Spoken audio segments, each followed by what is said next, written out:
Hi, this is author-philosopher Ronald D. Springer from EthicsUnderground.com with a continued reading of Moral Armor. This segment is about anxiety and depression, the lonely road inside us all.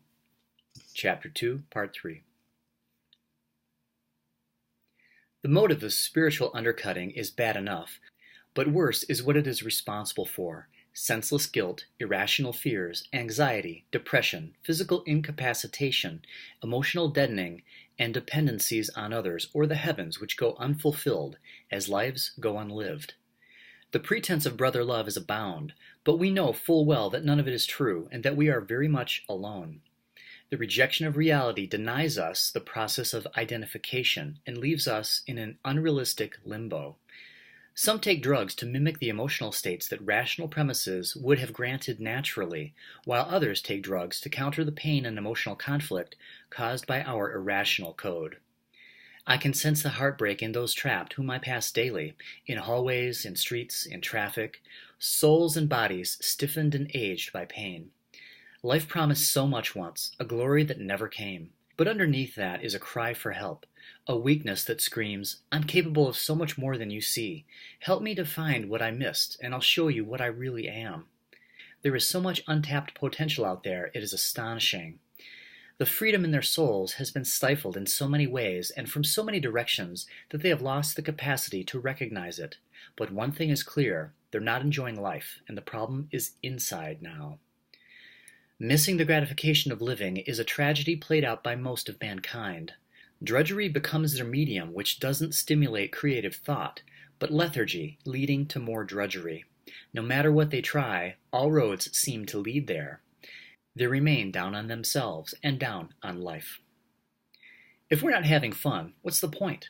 Life is only worth the effort if your spirit remains intact, meaning how you see the world, others, and your possibilities. This is the most crucial human dilemma, because life itself should never be the object of unrequited love. I can see the dividing line which separates people from what they profess to seek in the statement, "Yeah, but..." I see the tail-chasing mistakes, the pointless stress, the efforts that lead nowhere, and the minds slammed shut to any path that would provide relief. They know there's a problem, yet can take no steps in the direction of their fulfillment. Stuck in a loop provided by popular guidance, they are left with so delicate an esteem they're easily shattered by a strong hand from either side. What happiness did they expect under the daunting sneers of those who tell man his desires are selfish, his senses invalid, his body feeble, his actions harmful, and his destiny hell? With nowhere to turn, their feelings for life become conflicted. Any attempt to rise is blocked, stopped, and thwarted, while they are encouraged by the plethora of mediocrity to coast downhill into degeneration. It is the nature of existence they ended up damning as intended, while the code of the killers goes unquestioned. They learned not to expect justice, understanding, or fulfillment. They learned to stand down, to know their place, and to let go of their dreams. They come to believe that the only alternative in life is to feel torture or to feel nothing. They expect pain as a result of any thought, so they shut off and disengage life, often never to be reached again. Most of us haven't been paid for our virtues and have lost the expectation of getting paid. You know what you should be recognized for. You inherently know what virtue is and what is vice.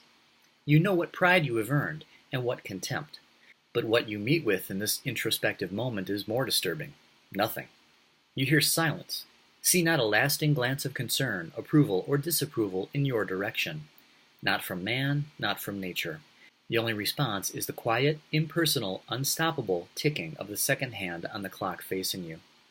You know how clearly the good you've done outweighs the bad, making it insignificant, and yet the world remains silent about both. You wouldn't mind paying the price for errors. You don't seek to hide. What you need is to pour out the beauty of your soul, but no one is there to see. They keep walking, paying no attention, and all that is left is loneliness, pain, heartbreak, rejection, and hate. Often you conclude, what's the point of being moral? Nobody notices either way.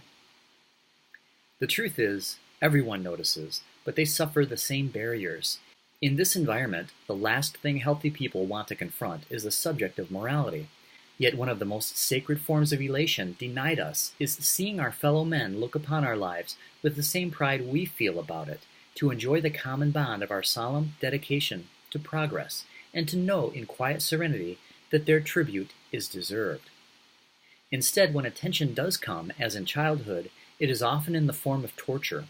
The pressure to conform to pretenses in society, schools, and families is ridiculous. Ostracism for practicing virtue is a truly debilitating punishment, and few can survive it alone. The physical violations prohibited even in war are given no such protection on a spiritual level. We are slow tortured, and I can see why most don't make it emotionally. The endurance of going on for years with nothing, no rewards outside of your own appreciation, with your reservoir of passion empty and only the stale residue of a memory, the awareness of how they loved you so much more when you were less, is tragically heartbreaking. Moral armor grew out of that emotional delicacy, a precious respect for justice and a moral sanction I expected from the world and never received, to confirm my life-furthering attributes and actions. Even without respect for the judgment of others, it's very painful to feel the world doesn't want you, knowing that your virtues are what they reject.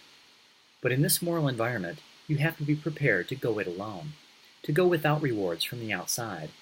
Until the beast is broken, we are all condemned to some level of desolation as we advance, and no, moral clarity doesn't make up for it. What is most important in the interim is that you know the true sum.